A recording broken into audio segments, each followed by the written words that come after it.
ආයුබෝවන් මගේ පුංචි දරුවනේ. ආයුබෝවන් ටීචර්. අද අපි හරිම අපූර්ව වැඩක් කරන්න තමයි මේ යන්නේ.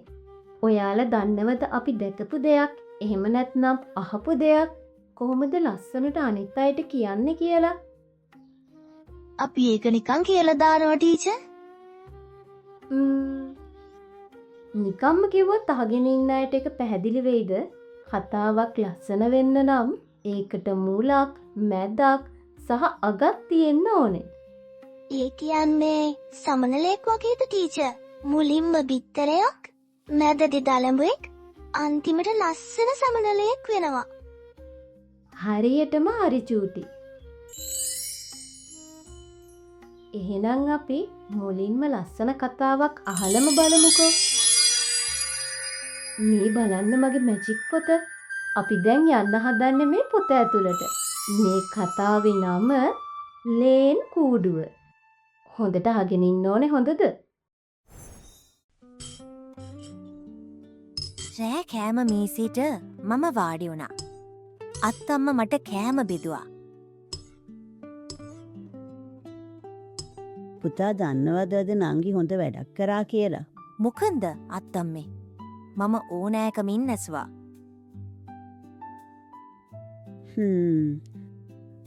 අද උදේ දැස්සත් එක්ක ලොකු හුළඟක් හැමුවනේ. අපේ ගේ ළඟ අඹ ගහේ පියන ලේන් කූඩුව හුළඟට බිමට වැටිලා. ලේන් අම්මා හොඳටම බය වෙලා. කූඩුවේ තටව් දෙන්නෙක් ඉන්නව නංගි දැකලා. නංගිට ගොඩාක් දුක හිතිලා. දන්නවද නංගි කරලා තියෙන දේ? නංගි ඒක තාත්තට කියලා ලේන් කූඩුව අඹ ගහේ අත්තක් උඩින් තියලා.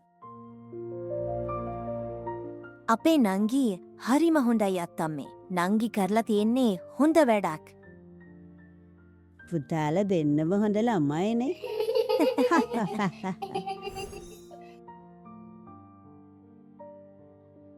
කොහොමද කතාව? ලස්සනයි නේද? ඒ කතාව හරිම ලස්සනයි ටීචර්. දැන් අපි බලමු මේ කතාවේ මුල, මැද සහ අග මොකක්ද කියලා. බින්දු, ඔයාට කියන්න පුළුවන්ද මේ කතාවේ මුල මොකක්ද කියලා? කතාව පටන් ගත්තේ රෑ කෑම මේසෙන්. අත්තම්ම කිව්වා නංගි හොඳ වැඩක් කළා කියලා. අන්න ඒක තමයි කතාවේ මුල. බොහොම හොඳයි බින්දු. එතකොට චූටි, මොකක්ද මේ කතාවේ මැද? ඒ කියන්නේ ප්‍රධාන සිද්ධිය? ප්‍රධාන සිද්ධිය තමයි ටීචර් හුළඟට ලේන් කූඩුව වැටුණ එක. ලේන් අම්ම බය වුණා. නංගිට දුක හිතුණා. විශිෂ්ටයි. එතකොට කතාවේ අග, එහෙම නැත්නම් අවසානය? තාත්තා ලේන් කූඩුව ආපහු ගහ උඩින් තිබ්බා. අත්තම්ම නංගිටයි අයියටයි හොඳ ළමයි කියලා කිව්වා. හරියටම හරි. දැක්කද? සිද්ධියක් විස්තර කරනකොට මේ විදියට මුල, මැද, අග සම්බන්ධ කරලා කිව්වම කොච්චර පැහැදිලිද කියලා. අපේ සාමාන්‍ය ජීවිතයේදී යමක් විස්තර කරන්න උනාම අපි මේ ක්‍රමේ පාවිච්චි කරන්න ඕනේ. දැන් තමයි හොඳම වෙලාව. ඔයාලගේ ගෙදරදී හරි වෙන කොහේදී හරි දැකපු හෝ අහපු සිද්ධියක් ගැන දැන් මට කියන්න ඕනේ. බින්දු, ඔයාට පුළුවන්ද ඔයා දැකපු සිද්ධියක නම විතරක් මට පැහැදිලිව කියන්න? ඔව් ටීචර්, මම දැක්ක පූස් පැටියෙක් ගහකින් බැහැ ගන්න බැරුව අඬනවා. හරිම පැහැදිලි බින්දු. ඔයා සිද්ධිය හරියටම නම් කළා. දැන් කවුද කියන්නකො කැමති තමන් දැකපු සිද්ධියක් මුල, මැද, අග තියෙන කතාවක් විදියට අපිට කියන්න? මම කියන්නම් ටීචර්. හොඳයි චූටි. කලබල වෙන්නේ නැතිව පැහැදිලිව ලස්සනට කියන්නකො බලන්න.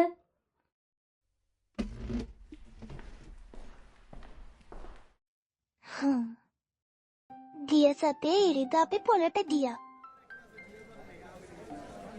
තන හරියට සෙනග.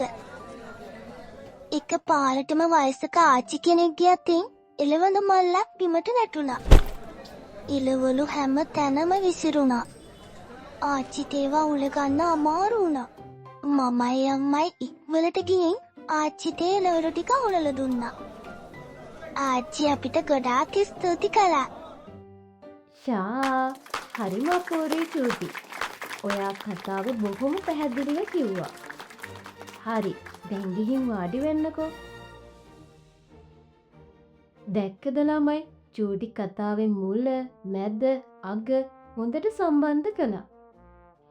ඒ වගේම කතාව කියද්දී හිටගෙන හිටපු විදිය අත්පාවිච්චි කරපු විදියත් හරිම හොඳයි. ටීචර් මාත් ආසයි ඒ වගේ කතාවක් කියන්න. අනිවාර්යෙන්ම දැන් අපේ පුංචි යාළුවොත් ගෙදරදී මේ වගේ පුංචි කතාවක් මුල මැද අග ගලපලා කියලා පුරුදු වෙන්න ඕනේ. එහෙනම් ඉතින් අදට පාඩම අවසන්. ආයුබෝවන් ළමයි. ආයිබෝවන් ටීචර්.